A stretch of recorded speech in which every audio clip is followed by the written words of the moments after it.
আসসালামু আলাইকুম রহমতুল্লাহি বারাকাতুহু। সম্মানিত দর্শক মণ্ডলী, আজকে আপনাদের সামনে আমি খুব গুরুত্বপূর্ণ একটি ভিডিও নিয়ে উপস্থিত হয়েছি। ইনশাল্লাহ এই আমল যদি আপনারা করেন, আপনাদের অভাব দূর হবে, আপনাদের ব্যবসা বাণিজ্য সবকিছুতে উন্নতি হবে, অর্থাৎ আপনি সম্পদশালী হবেন ইনশাল্লাহ। সম্পদশালী করার মালিককে অবশ্যই এটার উত্তর দিবেন আল্লাহ তাআলা।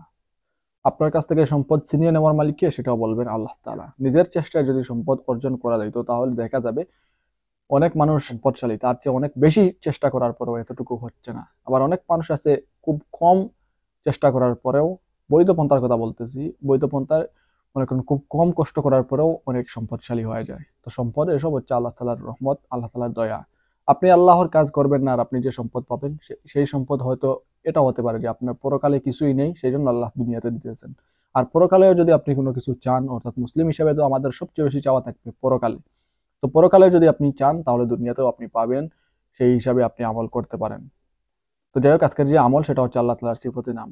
তো যারা আল্লাহ তাআলার সিফতি নামের উপর আস্থা এবং বিশ্বাস রয়েছে, তারা এই আমলগুলো বিশ্বাস করবেন, আমলগুলো করবেন এবং উপকৃত হবেন ইনশাআল্লাহ। তো আপনাদের সামনে আজকে যে সিফতি নাম বলে দেবো সেটা হচ্ছে ইয়া ওয়াহাবু। ইয়া ওয়াহাবু, এটা আপনি 1414 বার পাঠ করবেন। এই আমলটি পরশমণি তুল্য। আপনারা কিতাবে দেখবেন, এখানে লেখা আছে পরশমণি তুল্য, অত্যন্ত শক্তিশালী এই আমল। এটা যদি আপনারা করেন ইনশাআল্লাহ অবশ্যই উপকার পাবেন। এরকম দৃঢ় ইয়াকিন নিয়ে আপনারা আমলটি করবেন।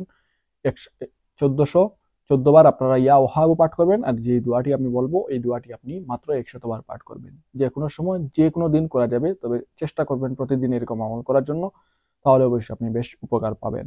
তো যে দোয়া সেটা হচ্ছে ইয়া ওয়াহাবু লি নি'মাতিদ দুনিয়া ওয়াল আখিরাতি ইন্নাকা আনতাল ওয়াহ্হাব। ঠিক আছে, আমি আবার বলতেছি যাতে করে আপনারা বুঝতে পারেন। ইয়া ওয়াহাবু লি নি'মাতিদ দুনিয়া ওয়াল আখিরাতি ইন্নাকা আনতাল ওয়াহ্হাব। এই দোয়াটা আপনারা 100 বার পাঠ করবেন। শুরুতে এবং শেষে কয়েকবার দুরূদ শরীফ পাঠ করে নেবেন বরকতান, তাহলে আরো অনেক ভালো ফল পাবেন। ঠিক আছে, তো এই আমল করেন, ইনশাল্লাহ দেখবেন আপনারা অত্যন্ত ফজিলত পাবেন, অত্যন্ত উপকৃত হবেন। তো আজকে ভিডিও পর্যন্ত। আশা করি এই ভিডিওটি আপনাদের অত্যন্ত উপকারে আসবে। পরবর্তী ভিডিও দেখার আমন্ত্রণ জানিয়ে দিলাম। সবাই ভালো থাকুন, সুস্থ থাকুন। আসসালামু আলাইকুম ওয়া রাহমাতুল্লাহি ওয়া বারাকাতুহু।